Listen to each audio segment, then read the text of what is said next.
আসসালামু আলাইকুম। আজকের ভিডিওতে আমরা দেখব কিভাবে একটি নাদাবি চুক্তিপত্র দলিল সম্পাদন করবেন। তবে তার আগে জেনে নেব নাদাবি বা মুক্তিপত্র দলিল কাকে বলে। তো চলুন দেখে নেই নাদাবি বা চুক্তিপত্র দলিল কি। নাদাবি দলিল কাকে বলে?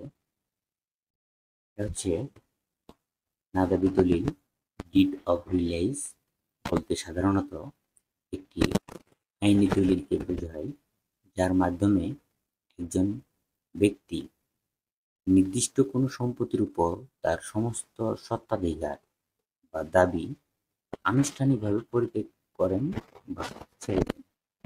একে মুক্তিপত্র বা নাদাবি হিসেবেও দলিল বলা যায়। তো সহজ কথায় হচ্ছে দাবি পরিত্যাগ। এই দলিলের মাধ্যমে সংশ্লিষ্ট ব্যক্তি যিনি দাবিদার, সম্পত্তির মালিক দাবিদার, তিনি ঘোষণা করেন যে ওই সম্পত্তিতে কোনো ধরনের মালিকানা, উত্তরাধিকার বা অন্য কোনো অধিকার আর দাবি করছেন না। তারপর হচ্ছে হস্তান্তর, সত্য হস্তান্তর নয়। এটি হচ্ছে ধরুন তিনি কোনো রেজিস্ট্রি দলিল বা রেজিস্ট্রিভাবে দলিল হস্তান্তর করছেন না। এরূপভাবে বোঝানো হচ্ছে যে এটি সাধারণত সম্পত্তির সত্য হস্তান্তর করার দলিল নয়, যেমন ছাপকবলা দলিল, ব্যবহার ঘোষণা দলিল, দানপত্র দলিল। এভাবে তিনি দলিল দিচ্ছেন না, তিনি একটি নাদাবি হিসেবে উপস্থাপন করছেন আর কি আনুষ্ঠানিকভাবে। বরং এটি হলো সেই ব্যক্তির পক্ষ থেকে ভবিষ্যতে কোনো দাবি উত্থাপনের পথ বন্ধ করার একটি আইনি প্রক্রিয়া, যাতে তিনি ভবিষ্যতে আর্থিক বা সেই সম্পত্তির উপর কোনো প্রকার আইন সত্য দাবি করতে না পারেন, তার একটি আইনি প্রক্রিয়া। সাধারণ ব্যবহার হচ্ছে এটি সাধারণত পারিবারিক সম্পত্তি ভাগ-বাটোয়ারা বা উত্তরাধিকার সংক্রান্ত জটিলতা নিরসনের ক্ষেত্রে ব্যবহার করা হয়। যেমন ওয়ারিশদের মধ্যে কেউ যদি কোনো সম্পত্তি বা তার অংশের উপর থেকে দাবি ত্যাগ করতে চান, তখন তিনি এই দলিল সম্পাদন বা রেজিস্ট্রি করে দিতে পারেন। বর্তমানে এই দলিলটি রেজিস্ট্রি প্রচলন বিভিন্ন জায়গায় বন্ধ আছে, আবার বিভিন্ন ক্ষেত্রে রেজিস্ট্রি করা সম্ভব হয়। তবে এখানে যে ওয়ারিশদের মধ্যে কোনো সম্পত্তির অংশের দাবি পরিত্যাগ করার কথা বলা হয়েছে, আমাদের মধ্যে অনেকে দেখা যায় যে কিছু কিছু ওয়ারিশ বিভিন্ন অন্যত্র অবস্থান করায় তারা তাদের পৈতৃক সম্পত্তি অন্যান্য ভাই বোনদেরকে দিয়ে চলে যান। অর্থাৎ এইভাবে মৌখিকভাবে না দিয়ে আনুষ্ঠানিকভাবে একটি নাদাবি দলিলের মাধ্যমে তিনি এটি সম্পাদন করে দিতে পারেন। এই দলিলটি অবশ্যই রেজিস্ট্রি করতে হয় এবং আইনি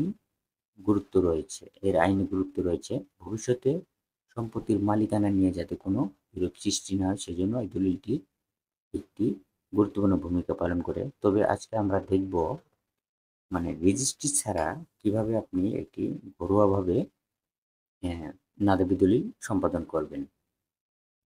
এরপর হচ্ছে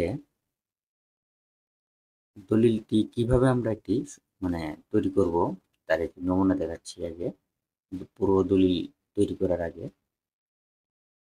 তো দলিলের শিরোনামে যেটা থাকবে সেটি হচ্ছে নাদাবি দলিল।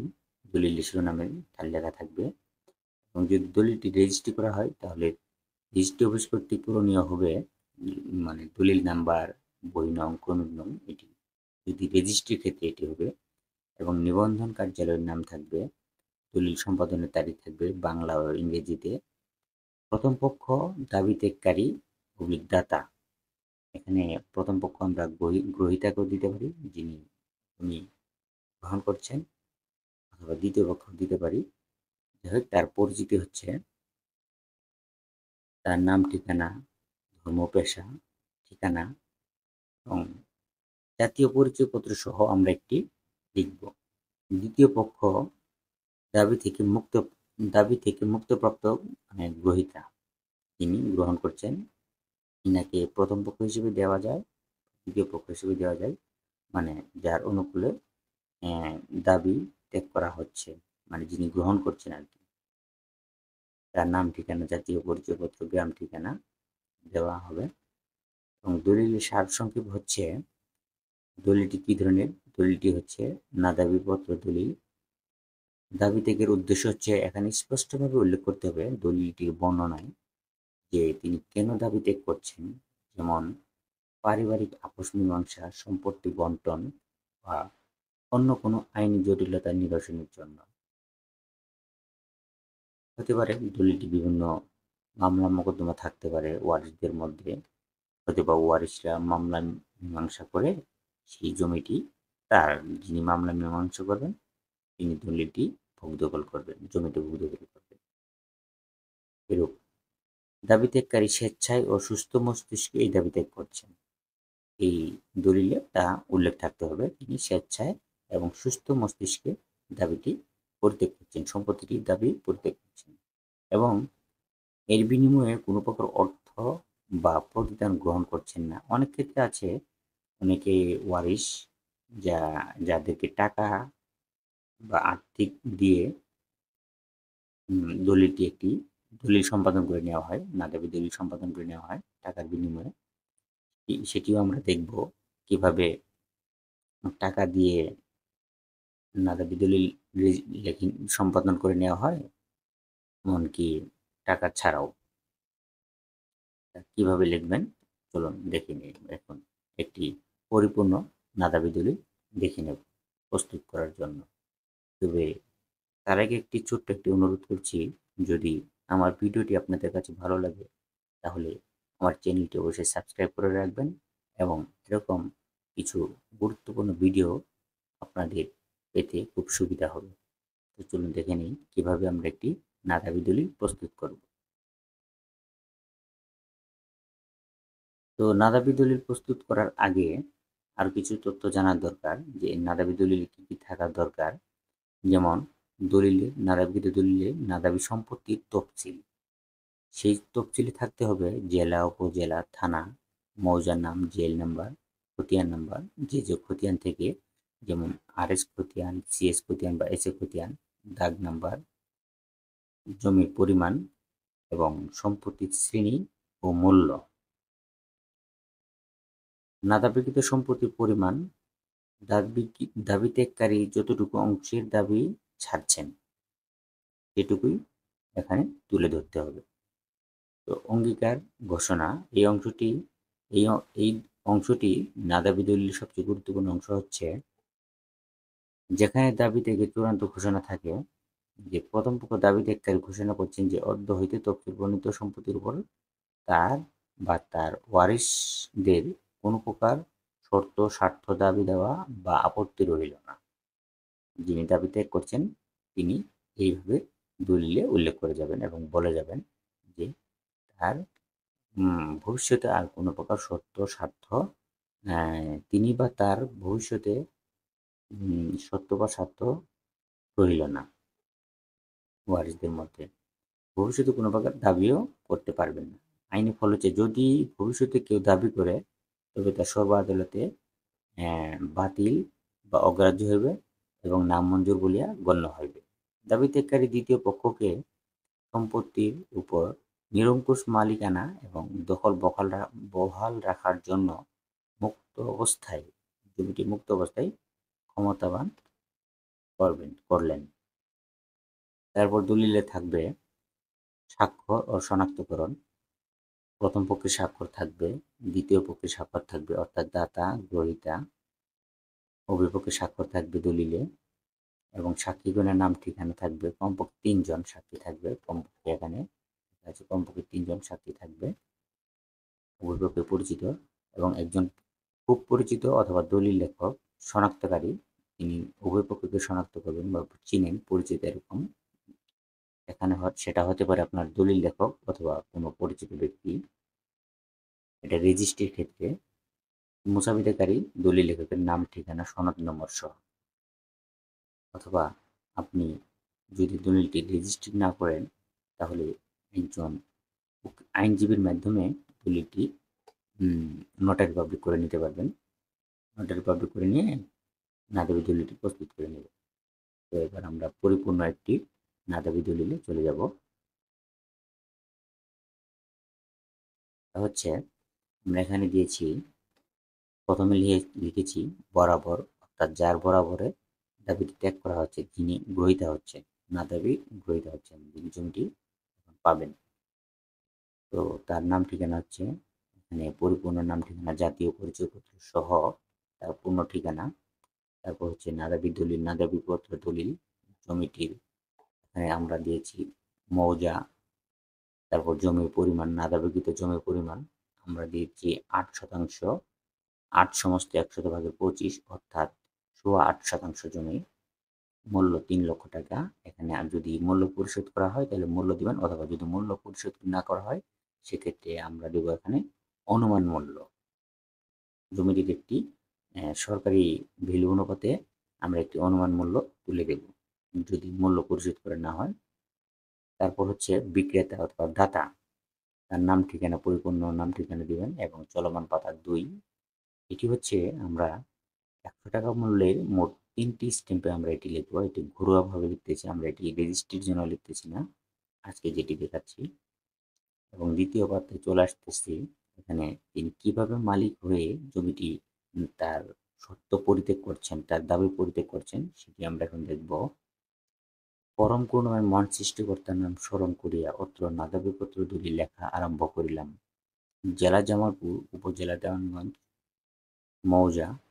এখানে আরোয়ার মূলে তিনি জমিটির মালিক ছিলেন, যিনি দাবি ত্যাগ করছেন। আরোয়ার নং দাগে এই 70% জমি বিভিন্ন এই পর্যায়ে বিভিন্ন জনের নাম আছে, বা সর্বোচ্চ 2 জনের নাম আছে হয়তো বা। আমার পিতা ওসমান গনিয়ার নামে রেকর্ড লিপিবদ্ধ আছে, তাহাতে এখানে হবে আমার না হয় আমার পিতা হবে আমার তাহাতে আমার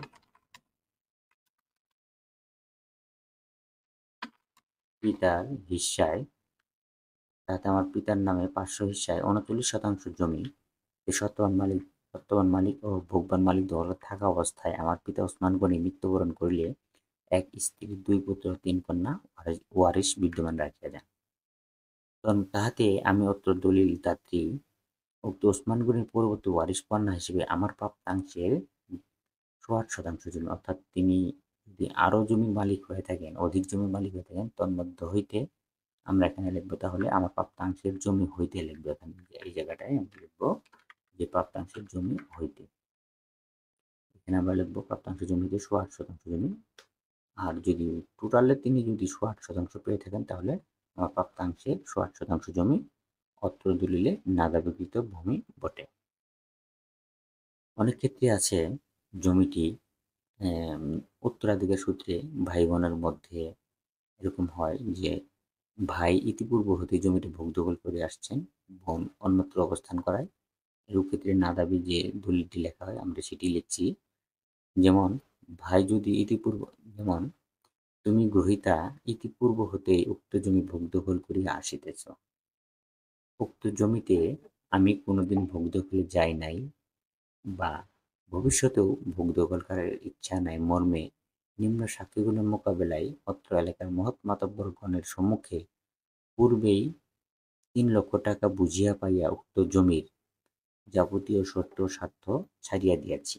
মানে তিনি ইতিপূর্বেই কিছু টাকা গ্রহণ করে তার জমির সত্য স্বার্থ পরিত্যাগ করিয়াছেন এবং আনুষ্ঠানিকভাবে একটি ঘরোয়া নাদাবি দলিল তিনি সম্পাদন করে দিবেন। অত্র নাদাবি পত্র দলিল দ্বারা উক্ত জমির যাবতীয় শর্ত স্বার্থ পরিত্যাগ করিলাম, তাহাতে আমি বা আমার স্থলবর্তী ও পরবর্তী কোনো ওয়ারিশগণ কেহ কোনো প্রকার দাবি দাওয়া করতে পারিবে না। যদি ভবিষ্যতে কেহ কোনো প্রকার দাবি দাওয়া করে তাহা আইনে অগ্রাহ্য হইবে। উক্ত জমি তুমি যদিচ্ছায় ভোগ দখল করিতে থাকো এবং সহকারী কমিশনার ভূমি অফিস হইতে তোমার নাম নিজ নামে নামজারি করিয়া লইতে পারিবে।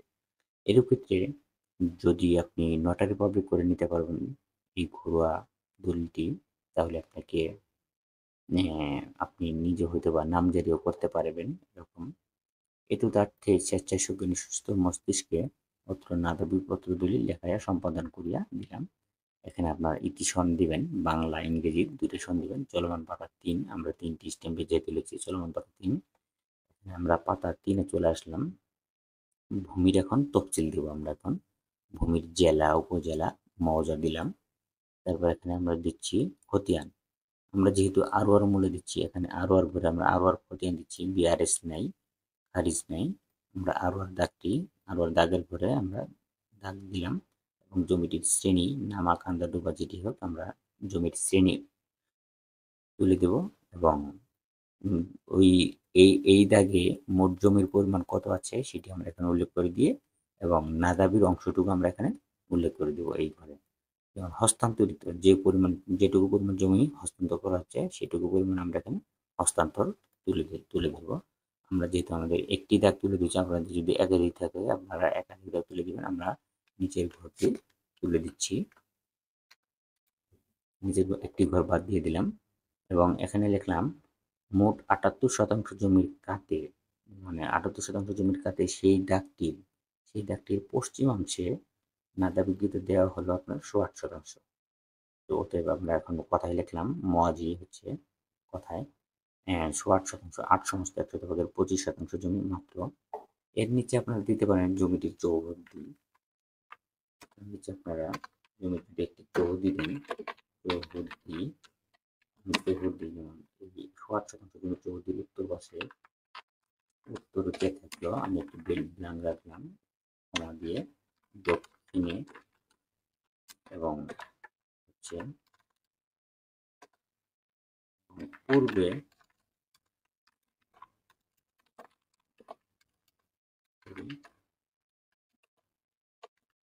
দিয়ে থাকলে পূর্বে ও পশ্চিমেতে থাকবে। এইভাবে আপনারা নির্ধারণ করে নেবেন। জমিটির চৌহদ্দি এটি হচ্ছে, আমি এটি একটু সাজিয়ে নিচ্ছি।